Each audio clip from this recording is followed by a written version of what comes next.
Welcome back to Pro Wrestling Throwdown, the May 23rd, 2020 edition. This is Luke the Big Dog Williams. I'm Caleb Black, and we are opening the mailbag.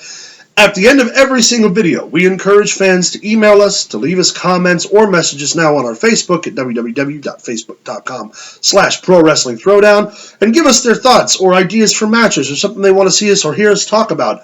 And we got another one from Nick O, who asked us to review not an uncommon wrestling video collection from the Coliseum days, but an interesting pick. It's also available on the network. If you find it on the network, or I guess VHS, for I remember from the watching WWF Coliseum library. It's Smack 'em and Whack 'em, which was a compilation of wrestling matches from the fall of 1992.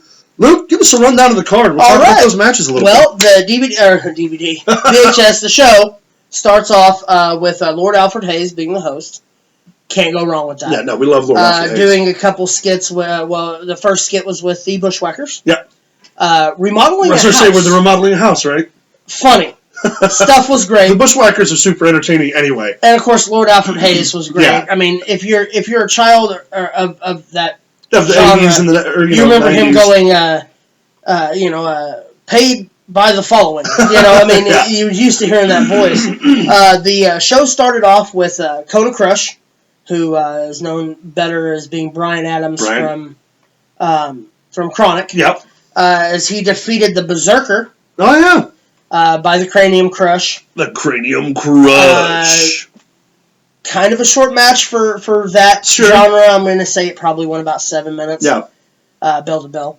I mean, it was good. Again, you have to add in the fact this is from 1992. Right. As far as that goes, it was a pretty decent match. Yeah. Then we went on to yet another vignette for the Bushwhackers and working on the house. Working on the house, and then our second match of the compilation was the Mighty Earthquake versus the Repo Man. The Repo Man. And the Repo Man strikes. Gotta love Barry Dorso. He went from being one of the Koloffs to Smash of Demolition. Smash. To the guy who wrestled Dustin Rhodes in the back of the truck during that one pay-per-view that had to ring the bell, to being the Repo Man. Yeah. And gotta love Earthquake, too. One of the first super heavyweight big man workers who had also like power and speed.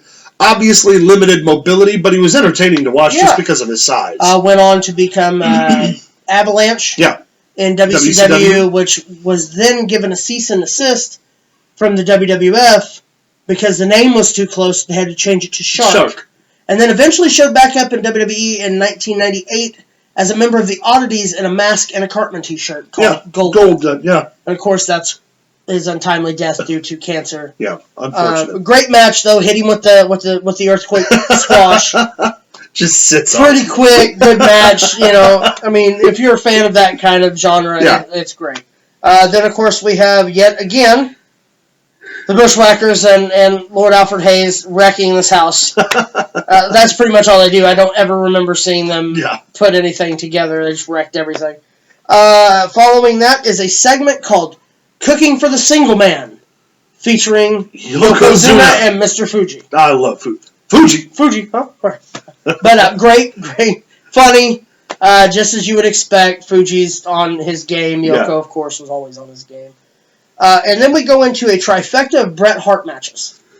The first one being Bret Hart versus the Heartbreak Kid Shawn Michaels, and what the WWE touts as the first ladder match for the Intercontinental title, which was aired on a couple different compilation videos, but I believe it was taped for Primetime Wrestling on the USA Network. Yeah. Great match. Of course, Bret Hart goes over in the finish. Yeah. The finish, believe it or not, was almost exactly the same finish as him and Razor Ramon. The foot in the ropes. And you really just cannot go wrong with Bret Hart Shawn Michaels matches. No. Despite how they felt about one another, it's just the most entertaining dichotomy to put together. Well, you also got to think about this was in the fall of 92. This was before all the animosity. Yeah. This was Bret, and I think later on in 92 they wrestled each other in the main event of a Survivor Series. Yeah.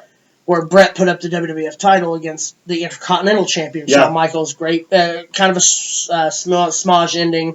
But again, great match. Then it went to Bret Hart defending the WWF title. I don't understand why these are mixed this way, but they were against Kamala. Oh, wow. That's a name I haven't heard in a minute. And, of course, I mean, Bret goes over because, you know, they didn't know how to work with a guy named Kamala back then. Yeah, no. Great match, though. Solid bell to bell. And then, here's what I mean by that. They put that one on. Sure. Him as WWF champion. Sure. Then they put on Bret Hart defeating Ric Flair for the WWF Championship in Saskatchewan at the event where they took the title off of Flair and put it on Bret. Yeah. Because Flair was, of course, on his way out. Yeah. But was not televised. Like, that was one of the big things back then was the championship changed hands on a non-televised event, like the championship. Yeah, that's happened in other promotions too, though. Yes. Remember the international incident whenever Jeff Jarrett took the NWA title back off of Raven in TNA? Well, or Jeff Jarrett, it's funny how he gets brought up a lot. Yeah. Jeff Jarrett losing the Intercontinental title to Edge and then winning it back. Jeff Jarrett, I'll lose to you, but not on TV. Right. but as far as like in the summer, well, it was the summer of '92 that match took place, July-ish. Yeah. It was unheard of. Yeah. I mean, the championship just, and that would have been like back in '92. There was 4 pay-per-views. Yeah. Rumble, Mania, SummerSlam, Survivor Series. It was so unheard of for a title to change hands. It wasn't on one of the big 4. Yeah. You know what I mean? Yeah. Because pay-per-view was in its infancy at that time. Then from that match, we go to yet another segment with the Bushwhackers and Lord Alfred Hayes kind of tying the ends to the video. Sure. Out. And your main event was The Undertaker versus Razor Ramon. Oh, man. I love that match so hard much. Hard hitting. The finish was Razor went up for the goozle. You know, The goozle. Escaped, powdered to the outside of the ring, was going to get back in, waved it off, and intentionally got himself counted out. Fantastic heel that's stuff, 92 for you yeah, all that's day. Great. You know, and people often don't think of Scott Hall or Razor Ramon as a big man, but in his prime, he was still like 6'6", 6'7". Still huge. Yeah, I mean, you just don't realize right. it. You don't really associate his height with his size because of how fluid he is and how he works. Well, not only that, but he's always standing next to Kevin Nash or Hulk Hogan or somebody who's 10 times his size. Yeah. You know. But man, the match that he had with the Undertaker, specifically that one, was so much fun to watch. Good. And he's so good as he gets out of the rings, does the hands. Oh, it's so good. And just doesn't run, just turns around and walks straight to the back. It was beautiful. And then of course we go to the, endorsement paid for by the following. Right. It was like Stridex or something like that. But yeah, WWF Smack 'em and Whack 'em is on the Coliseum home video portion of the network. Yep. Or you can find some of those matches on YouTube.